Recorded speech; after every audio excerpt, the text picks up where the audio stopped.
Hey athletes, Coach Kevin here.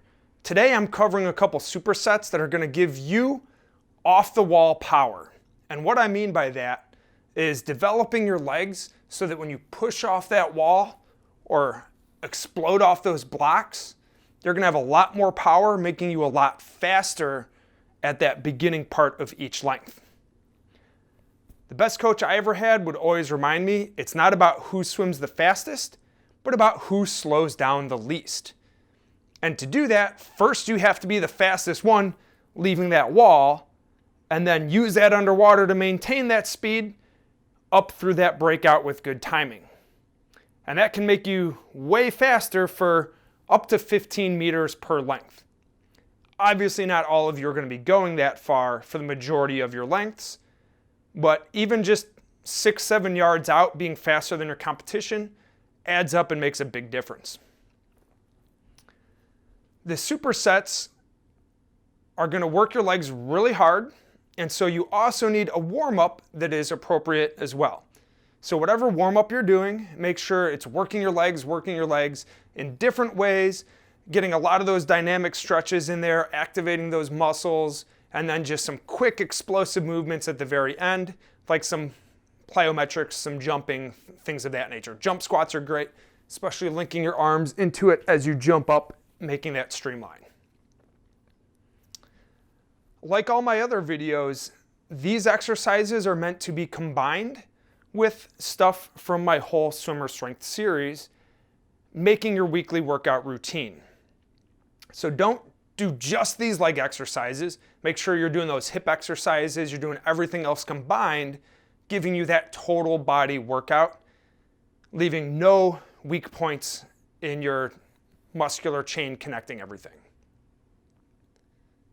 Now we're moving on to the supersets, which are going to include single leg deadlifts. Very good exercise because it works on stability and balance, as well as making you powerful and strong with those movements. Working that posterior chain, just strengthening everything up.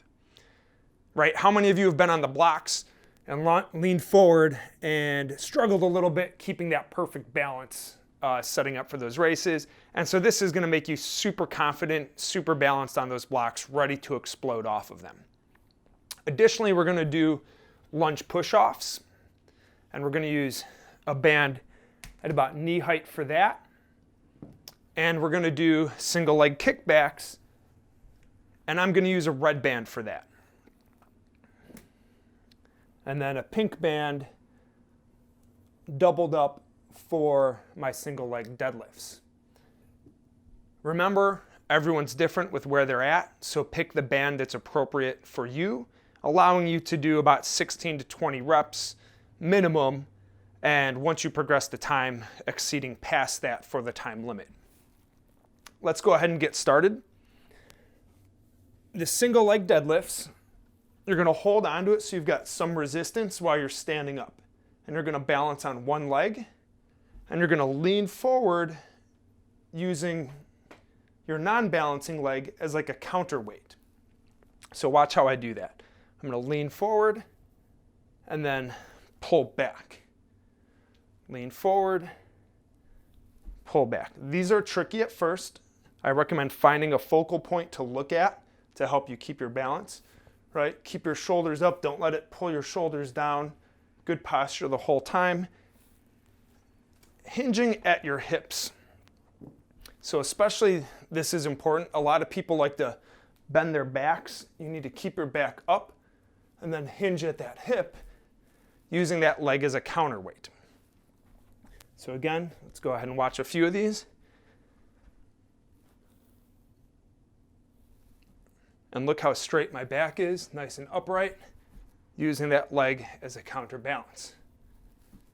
And as always, you want to switch sides and keep things equal so that way you're balanced with how strong you are on one side versus the other. This one especially, you're going to notice, oftentimes you're much better with one leg than the other. So practice a few more if you notice you're weaker on one side, slowly balancing that out over time. Now we're going to do the lunge push-offs. So this one you're going to put all the way around so that it is right where your waist is.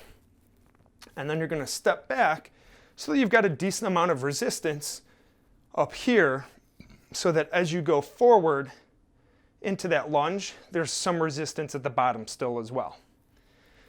So just like normal good lunge technique, good upright body, big step forward, about a 90-degree bend in each leg, and then you push it back to the starting position. And then switch legs.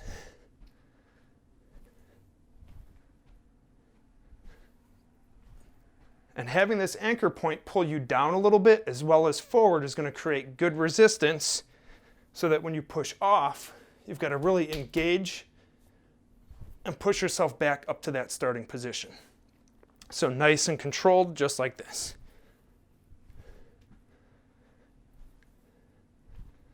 Now also be careful with your knee coming forward. I know I let my knee come forward a little bit on a couple of them. Try to keep it above your ankle as much as you can, and that's going to take some of the stress off your knees.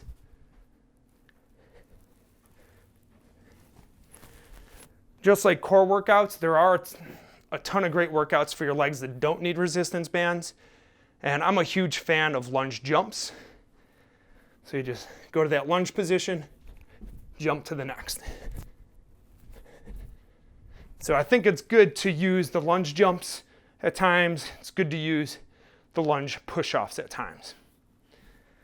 Moving on to the last one of this superset is a single leg kickback. You're going to put it under one foot. You're going to hold onto it with two hands. And you're going to go on all fours in a nice tabletop position. And then you simply lift that one leg up. Your knee is going to start forward a little bit, and then you push back, and then just slightly up at the very end.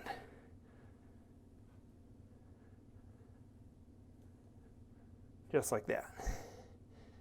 And go through.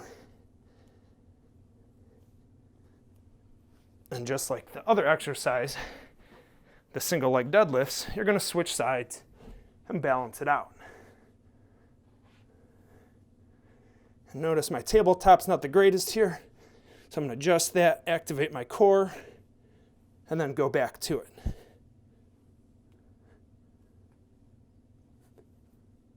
Now, some people are going to do this and you don't want to do that either. So straight back and then just the slightest bit up. All right, so let me go ahead and get set up for our next superset so we can combine all those together. This one is going to consist of calf raises, side squats, and hamstring curls. With the calf raises, there's going to be a progression, and a lot of you are going to be on that first part for a while to develop that calf strength.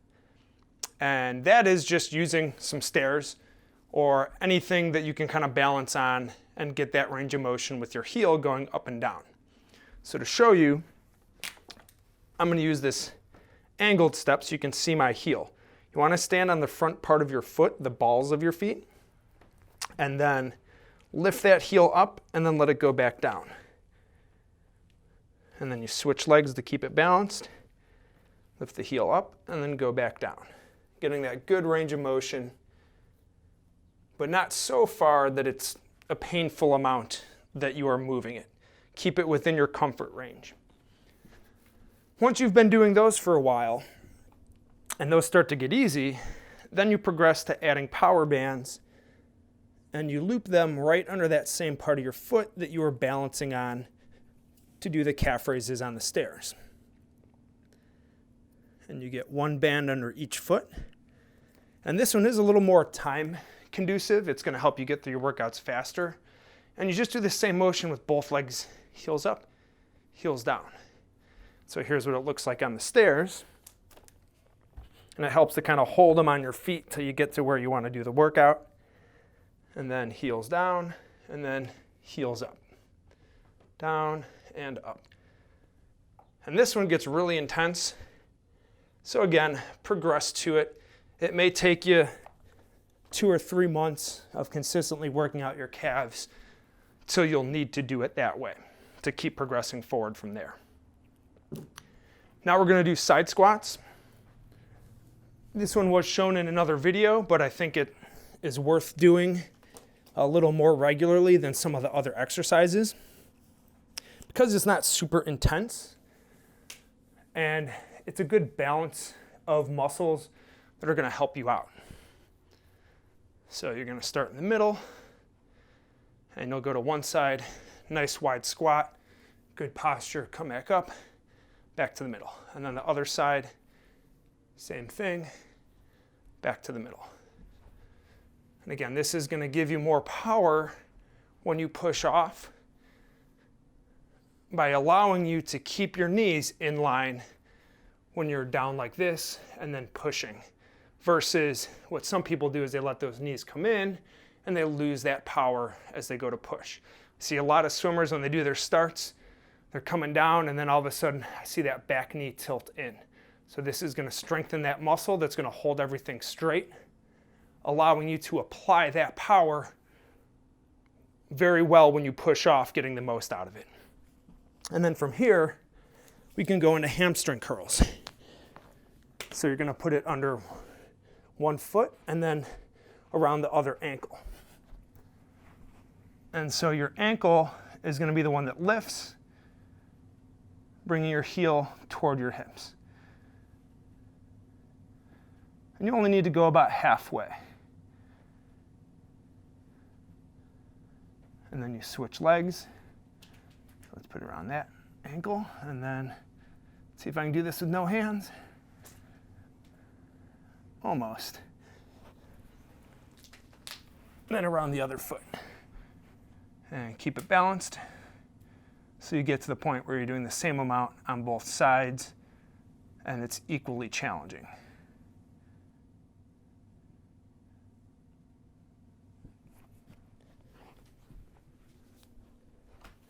So that's it for our 2 supersets for off the wall power.